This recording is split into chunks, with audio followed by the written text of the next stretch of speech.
네, 반갑습니다. 9월 6일 금요일 마감 시간입니다.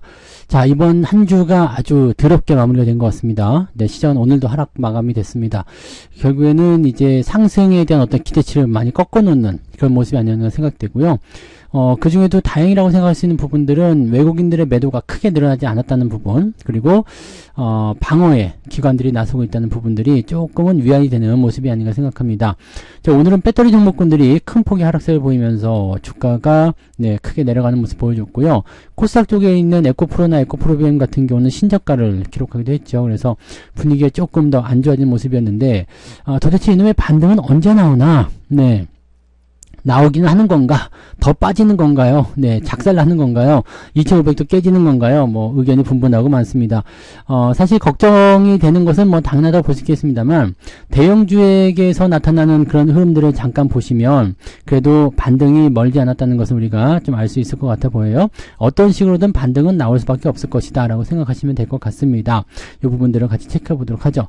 차트 보도록 합니다. 자, 종합주가지수 살펴보시면 2544포인트, 그러니까 오늘 분봉 상황 보시면 반등 포인트가 연결이 되다가 더 이상 올라가지 못하고 밑으로 꺾이는 형태로 마무리됐습니다. 물론 최저점은 이탈하지 않았지만 그래도 분위기가 우하향으로 고점이 낮아진 형태로 진행됐죠. 이거는 좋지 않은 형태다라고 보시면 됩니다. 그래서 분위기가 좀 더럽다라고 좀 볼 수 있는 내용이고요. 마지막에 조금 외국인들이 매수가 들어오는 모습이 좀 있었습니다만 그다지 도움이 될 만한 내용은 아니었다고 보시면 되겠죠. 자, 코스닥은 더 심각해요. 네, 코스닥은 내려온 이후에 회복 자체가 아예 없었고요. 후반부에도 조금 더 밀린 형태로 마무리됐기 때문에 오늘 마이너스 2.5% 하락률이 진행이 되었다고 보시면 되겠습니다. 자, 이런 형태로 계속 진행이 돼버리면은 시장에 남아있을 투자자들이 없다고 보시면 되겠습니다. 왜냐면 그냥도 지금 지랄 맞은 상황인데 여기에서 더 빠진다? 안 되죠. 또 올라오지 않는다? 그것도 사실 투자하고 싶은 생각이 싹 사라지게 되는 그런 내용이라서 보시면 될 것 같아요. 그러니까 이런 부분들이 나오지 않게끔 일단은 뭐 수급을 좀 진정시킨다든지 아니면은 기관 쪽에서 방어가 좀 들어간다든지 그런 모습이 좀 있어줘야 되는데 그게 지금은 조금 부족하다라고 보셔야 될 것 같아요. 그래서 그런 부분들이 조금은 아쉽지 않았나라고 생각이 됩니다. 그래서 그 내용들을 우리가 좀 체크하면서 진행이 되었으면 좋을 것 같고요. 일단은 분위기적으로는 상당히 안 좋은 상황이기 때문에 이런 것들 어떻게 극복해야 되는지 좀 알아보도록 합니다. 일단 수급 먼저 좀 볼게요. 수급 상황 보시면은 마지막에 외국인이 조금 들어왔습니다만 눈꽃만큼 들어왔기 때문에 별로 도움이 안 됐습니다. 하지만 외국인들 매도가 2600억이죠. 많지 않습니다. 이 정도 가지고 주가 떨어지는 것도 좀 이상할 부분이긴 한데 2600억이면은 그냥 평상시에 나오는 그런 정도의 매도라고 보셔도 됩니다. 금융투자가 무려 1200억 정도 순매수가 들어왔고요. 연기금은 매수를 조금 약세로 전환시키긴 했습니다만 그래도 순매수 기조 유지가 됐기 때문에 실제로 이제 기관이 방어한 부분을 따지고 보면 외국인들 물량에서 많이 상당 부분을 깎아냈기 때문에 실질적으로 이제 부담감은 많지 않았을 걸 생각됩니다. 그래서 주가 흐름이 오늘은 뭐 마이너스 전환되는 분들이 많았겠습니다만 그래도 이렇게까지 크게 내려갈 만한 이유는 아니었을 것 같은데 라는 생각이 좀 들기도 하죠. 그리고 대체적으로 이제 그 과매도에 들어가는 그런 시장의 상황이기 때문에 조만간 반등이 좀 나올 수 있겠다. 왜냐면 매도가 좀 진정세를 보이고 있고 그 다음에 대형주 쪽으로 일단은 방어가 들어올 수밖에 없기 때문에 이런 상황들을 좀 보시면 될 것 같아요. 자, 시총 상위 종목들도 같이 살펴보도록 할게요. 시총 상위 종목들 보시면 거래소 쪽 먼저 볼게요. 일단은 삼성전자는 보합으로 끝났습니다. 0.14죠. 마이너스 0.14 끝났는데 그냥 보합이고요. 삼성전자 우선주는 조금 올랐습니다. 플러스 0.18 이렇게 됐고요. 하이닉스도 낙폭이 좀 크긴 했었는데 지금 줄여가지고요. 1%대로 진행이 됐죠. 마이너스 1.8%. 이 정도면 괜찮습니다. 자, 그리고 오늘 바이오 쪽이 올라오면서 분위기를 조금 이끌어줬고요. 자동차 같은 경우도 변동성이 좀 있었지만 뭐 그냥 보합 수준으로 마무리됐기 때문에 크게 문제될 건 없었던 것 같습니다. 그래서 실질적으로 이제 시총 상위에 있는 종목군들은 0.몇 %대 변화를 겪었기 때문에 크게 문제는 없었는데 그 외에 주변 종목군들이 낙폭이 좀 컸죠.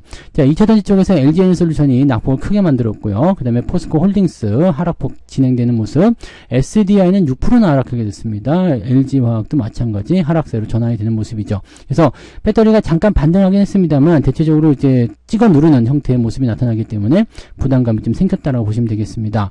신한주주는 올라가고 KB금융은 좀 떨어졌는데 은행주들은 아직까지는 뭐 큰 기대감은 없다고 보시면 되겠고요. 뒤로 넘어가도 마찬가지죠. 2차전지 쪽에서 낙폭이 좀 커지는 모습이 확인되고 있고요. 대부분의 종목들이 지금은 약보합세 보여주고 있기 때문에 올라온 종목이 별로 없다. 자, 근데 약간 이제 뭐 지주사 개념 또는 이제 그 방어주적인 성격을 띈 종목군들은 조금씩 그래도 나쁘지 않았다라고 볼 수 있겠습니다. 네, 그런 형태. 그 다음에 그 한국조선해양은 좀 올라왔네요. 그 다음에 현대중공업은 오늘 내려갔지만 한국조선해양은 좀 올라왔다. 이런 부분이 좀 특징적인 부분이 좀 되겠고요. 유한양행은 3.8% 하락세 보여주면서 다시 위치를 또 아래쪽으로 내려가는 그런 형태로 만들어가고 있습니다. 뭐 그런 정도라서 특이사항이 없어요. 지금 뭐 볼만한 것도 별로 없고 살만한 것도 없고 막 그렇습니다. 그런 형태고요. 자, 코스닥 쭉 넘어가 보시면은요. 네, 에코프로비엠이 지금 15만 8천원까지 내려오면서 신저가 이탈하는 모습이 나타났죠. 에코프로는 6.9%나 떨어졌습니다. 그래서 77,900원이요. 여기도 신저가 나타나는 모습이라 이제 이쪽은 완전히 네, 추세가 이상해지는 형태로 가고 있습니다. 다만 더 빠지게 되면 또 기술적 반등이 나올 거예요. 기술적 반등 나오지만 이 위쪽에서 누르는 압박감을 이기기 어렵겠죠. 그래서 지속적으로 하락할 수 있는 단계로 가고 있고요. 엔캠 역시도 마찬가지죠. 8%나 하락하게 되면서 주가 밀렸습니다. 자, 바이오 쪽은 조금 올라갔으면 어떻겠는가 싶었는데 결과적으로는 그렇게 많이 오르지 못했어요. 네, 마이너스로 다 마무리가 됐고요. 삼탄장제약도 하락세로 진행이 됐습니다. 뭐 뒤쪽에 있는 뭐 소부장 쪽도 아직은 대형주가 올라오지 못했기 때문에 눈치 보는 입장으로 계속 하락 마감이 되는 모습이고요.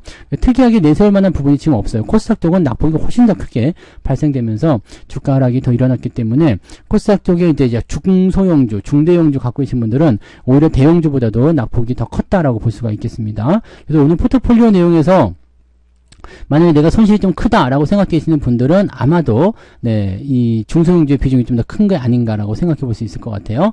자, 등락 현황 보시면 코스피 쪽에서는 140개 상승이고요. 그 다음에 764개 하락입니다. 하락 종목이 굉장히 많습니다. 자, 코스닥 같은 경우는 212개 종목 상승이고 1387개가 네, 하락세로 보였습니다. 그래서 실제 올라간 거는 400개가 채 되지 않고 하락한 종목은 2000개가 넘습니다. 네, 2100개 정도 되는 것 같아요. 그러니까 오늘은 거의 뭐 그냥 다 내렸다고 보시면 될 것 같죠? 자, 상승률 볼게요. 상승률 보시면 종목도 보시면 아시겠지만 시총이 다 작아요. 네, 시총 작은 종목들 위주로만 진행이 좀 됐고요. 네, 특이사항이 없다고 보시면 되겠습니다. 이런 종목들은 우리가 건드리지 않기 때문에 대응하지 않습니다. 자, 9%까지 상승한 종목은 25개인데 이 중에서 ETF 제외하고 나면 실제적으로 올라간 거는 10개 정도밖에 되지 않는다. 네, 그래서 상승 쪽이 굉장히 드물었다고 보시면 되겠고 상승폭도 줄었어요. 네, 0.82까지 줄어들게 되면서 네, 낙폭이 좀 커져 있다고 보시면 되겠습니다. 하락률 보시면은요. 15%대, 그 다음에 ETF 많이 있고요. 대체적으로 이제 하락한 종목의 숫자가 제법 많이 있는데 9%대까지 보니까 37개나 됩니다. 그리고 뭐 ETF 조금 제외한다 하더라도 30개 이상의 종목이 일단은 하락했다고 보실 수가 있겠죠. 그러니까 상당히 많고요. 또 하락에 대한 폭도 굉장히 촘촘하게 박혀 있어가지고 오늘 낙폭이 좀 크다 보셔야 될 것 같아요. 4.89까지 떨어집니다. 그러니까 마이너스 4%까지 계좌가 밀릴 수 있는 아주 더러운 날이다라고 보시면 되겠는데, 근데 여기서 한 가지 말씀드릴 것은 이제 저는 자동차 그 다음에 반도체 쪽에 많이 있다고 말씀드렸잖아요. 그러다 보니까 계좌 하락률은 지금 1%가 안 되고요. 마이너스 한 0.8, 0.7, 네, 0.7 정도 나온 것 같아요. 자, 아침에는 그래도 좀 더 괜찮았었는데 낙폭이 조금 네, 좀 줄어드는 그런 상승폭이 좀 줄어들면서 하락폭이 좀 더 커졌었습니다. 이게 왜냐면은 장중에 이제 자동차하고 반도체하고 둘 다 플러스 넘어간 적이 있었거든요. 그때는 이제 상당히 많이 줄어들었었는데 마지막에 이제 그래도 0.5%라도 좀 밀리면서 끝났기 때문에 조금은 저는 밀렸던 것 같아요. 그래서 마이너스 0.7.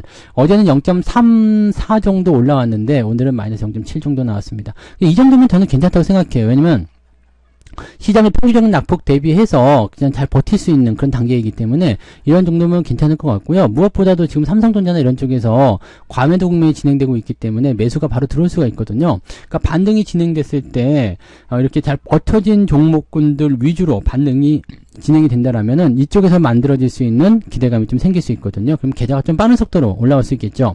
또 다시 말씀드리지만 시장이 상승하기 위해서는 반드시 전차 군단의 반등이 필요합니다. 특히나 반도체 쪽 삼성전자나 하이닉스의 반등이 무조건 필요해요. 지금 여러분들 뭐 그동안 주도주의 논란이나 이런 것들에 대해서 많이 들으셨겠지만 이 삼성전자나 하이닉스가 빠지니까 어때요? 시장이 같이 빠져버리죠. 네, 이렇게 되면 전체적으로 다 떨어지는 겁니다. 그러면 주도 주고 나발이고 아무것도 없어요. 삼성전자나 하이닉스 이렇게 해서 시장을 좀 살려줄 수 있는 뭔가가 있어야지만이 주도 나오는 거고, 뭐 반대적으로 올라가는 종목도 생기는 거거든요. 근데 지금 그런 게 전혀 없다는 얘기죠. 그러니까 얘네들이 눌리면 안 돼요. 그래서 얘네들이 눌리면 안 되는 걸 알고 있기 때문에 시장의 상승을 만들기 위해서는 반드시 얘네가 필요할 것이다. 근데 다음 주에 만기일이 있기 때문에 지금 지수가 많이 눌려 있잖아요. 이 부분은 분명히 만기 시점에서 까지 끌어올리는 형태로 진행될 수가 있습니다. 특히 오늘 저녁에 발표되는 실업률이라든지 또 다음 주에 발표되는 CPI 예상치가 지금 굉장히 좋게 예상이 되고 있기 때문에 아마 다음 주 만기일까지 쭉 땡겨서 진행이 되고, 그 다음에 FOMC에서 금리 인하가 떨어지게 되면 좀 좋은 소식, 그 다음에 그 이후에 3분기 실적 기대감 슬슬 나오기 시작하면서 전반적으로 시장이 회복되는 모습으로 가게 될 것이라 생각합니다. 그 부분까지 여러분들 좀 인내하셔야 될 것 같아요. 그리고 대형주를 갖고 계시는 게 지금의 변동성 장세에서 조금이라도 더 이득을 보실 수가 있습니다. 삼성전자, 하이닉스 많이 떨어졌어요. 어떻게 해요? 라고 생각하실지 모르지만 지금 다른 종목들에 비하면은 완전히 세 발의 핍니다. 그래서 이런 종목들을 가지고 있어야지 하락장에서 전체적으로 다 떨어질 때 그나마 좀 덜 떨어지는 형태로 갈 수가 있는 거죠. 덜 떨어지는 게 싫으실 수도 있겠지만 덜 떨어지는 거 그게 뭐 나쁜 건 아니니까. 네. 그렇게 판단하시고요. 자, 매매 동향 보도록 합니다. 기관 쪽에서는요, 고포스 매수가 있고요. 바이오로직스, 셀트리온, 이제 바이오 쪽에 매수가 좀 있었죠. 그 다음에 기아, 현대모비스 이런 쪽 매수 있었고요. 네, 레버리지 매도가 있었고, 삼성전자 매도 있었지만 매도 규모가 굉장히 작아졌습니다. 금융투자에서 아마 매수가 들어왔을 것 같은데 매수 규모가 아직까지 크게 들어오지 않았기 때문에 조금은 더 지켜봐야 될 것 같긴 하죠. 그래서 반도체 쪽, 그 다음에 유한양의 매도도 있었고요. 이런 쪽으로 진행이 좀 됐는데 규모 자체는 크지 않습니다. 뭐 거의 시장에 대한 부분들 사고 파는 형태의 느낌을 갖기 때문에 실제적으로는 어떤 그 규모의 부분들은 크지 않았다라 보시면 되겠고, 외국인 쪽 넘어가시면 이제 좀 달라진 게 있을 거예요. 물론 삼성전자에게서 1600억의 순매도가 나오긴 했습니다만 규모가 줄었죠. 네, 규모가 줄었고, 외국인들의 매도가 규모가 줄어들었다는 것은 이제 그만큼 매도의 여력이 좀 떨어졌다라고 볼 수가 있겠죠. 어제 6천억에 비해서는 아무것도 아니죠. 그리고 삼성전자, 하이닉스를 제외하면 나머지는 또 매도가 그렇게 크지가 않습니다. 그런 부분들이고, 매수가 좀 들어온 부분들은 좀 특이하게 유한양의 매수가 좀 있었고요. 일렉트릭 이런 쪽, 그 다음에 매수 규모도 작습니다. 그러니까 실질적으로는 시장에 특별하게 개입하지는 않은 상황이고요. 어떤 식으로 진행이 되고 있냐면 이제 삼성전자, 하이닉스를 통해서 지수의 움직임만 컨트롤하고 있다 보시면 되겠습니다. 아마도 만기를 염두에 두고 진행하는 거 아닌가 생각되기도 하고요. 가격을 싸게 만들어서 더 싸게 살려는 움직임이 아니겠는가 생각되기도 합니다. 또는 미국에서 발표되는 경제지표나 미국의 동향들을 이제 보기 위한 어떤 경계심에 대한 그런 표출이라고 볼 수도 있을 것 같아요. 그래서 어쨌건 그게 무엇이 됐든지 간에 이번 주 통과하고 다음 주 중반부 정도가 시점이 되면 이 모든 이벤트들이 종료가 되고 시장의 방향성이 드러나게 될 겁니다. 조금만 더 참으시면 된다는 얘기죠. 그리고 주가가 이제 많이 밀려있던 상황이기 때문에 뭐 조금만 호재가 발생이 된다고 한다면 주가가 크게 상승할 수 있는 가능성을 열게 될 겁니다. 그래서 그런 부분들을 잘 체크해 주시면 될 것 같아요.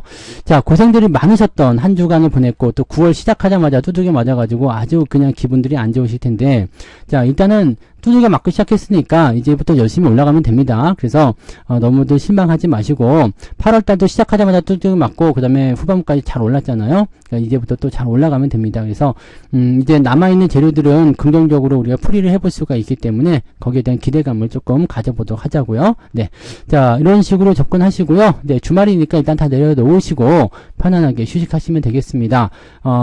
이번 주 지금 오늘 저녁부터 발표되는 경제지표들은 다 긍정적입니다. 어제 발표된 경제지표도 긍정적이었기 때문에 뭐 이제 이런 부분들이 계속 누적이 되다 보면 결과적으로는 시장이 상승할 수 있는 가능성을 열어주게 될 겁니다. 푹 쉬고 돌아오시면 아마 다음 주에는 더 좋은 일이 생길 거라 생각합니다. 자, 고생들 많으셨고요. 저는 여기서 시황 마치도록 하겠습니다. 저는 내일 종목 진단으로 다시 오도록 하겠습니다. 고맙습니다. 본 방송에서 제공되는 모든 정보는 투자 판단의 참고 자료이며 투자의 최종 책임은 본 방송을 이용하는 본인에게 있습니다.